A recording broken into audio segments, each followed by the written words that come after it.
दोस्तों, आज के वीडियो में हम डिस्कस करने वाले हैं जीएसटी के अंदर आपकी बुक्स ऑफ अकाउंट्स को लेकर के क्या प्रोविजंस हैं। साथ ही इनकम टैक्स में जो आपको प्रिजम्पटिव टैक्सेशन के अंदर बेनिफिट मिलते हैं वो क्या हैं।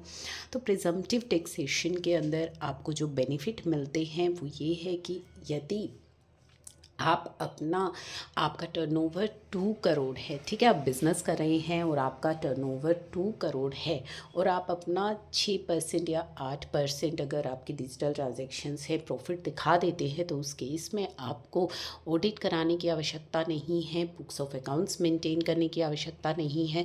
Same in case of professionals भी ये जो 50 लाख की लिमिट है, लेकिन जो आपकी बिज़नेस की लिमिट है वो 2 से 3 करोड़ कर दी जाएगी, यानी कि 3 करोड़ तक आपको ऑडिट की आवश्यकता नहीं है यदि आपकी 95% जो रिसिप्ट्स हैं वो नॉन कैश हैं, ठीक है। तो उस केस में आपकी जो ये 2 करोड़ की लिमिट है वो 3 करोड़ हो जाएगी और प्रोफेशनल्स के केस में 75 लाख हो जाएगी। तो ये तो इनकम टैक्स की ऑलरेडी हमने वीडियो भी शेयर की हुई है कि आपकी जो टैक्स ऑडिट की लिमिट है वो क्या है। अब हम बात करते हैं बुक्स ऑफ अकाउंट्स की। तो जीएसटी के अंदर कितना इम्पोर्टेंट होता है आपकी बुक्स ऑफ अकाउंट्स को मेंटेन करना, और अगर आप मेंटेन नहीं करेंगे तो उसके क्या कंसीक्वेंसेस रहेंगे ये भी जान लीजिए। तो यदि आपकी इनकम टैक्स में रिक्वायरमेंट नहीं है बुक्स ऑफ अकाउंट मेंटेन करने की, क्योंकि आपने प्रिजम्पटिव स्कीम को ऑप्ट किया हुआ है, तो भी आपको जीएसटी के अंदर बुक्स ऑफ अकाउंट्स मेंटेन करना है या नहीं करना ये भी चेक करना है।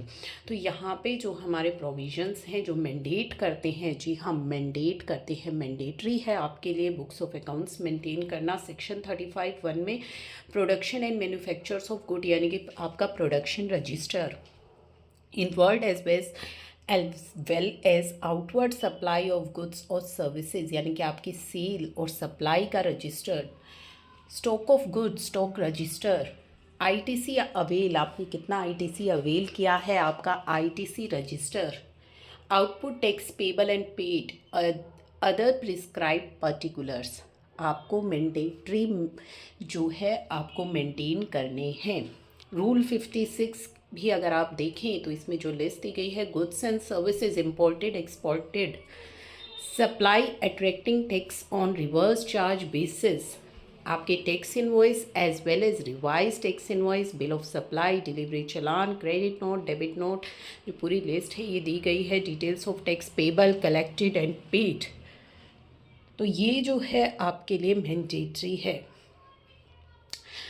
प्रोविजन ऑफ सेक्शन 36 कहता है कि रजिस्टर्ड पर्सन को रिटेन करने हैं अपने books of accounts till the following period, किस पीरियड तक आपको जो है वो बुक्स ऑफ अकाउंट रखने हैं वो भी सेक्शन 36 बात करता है।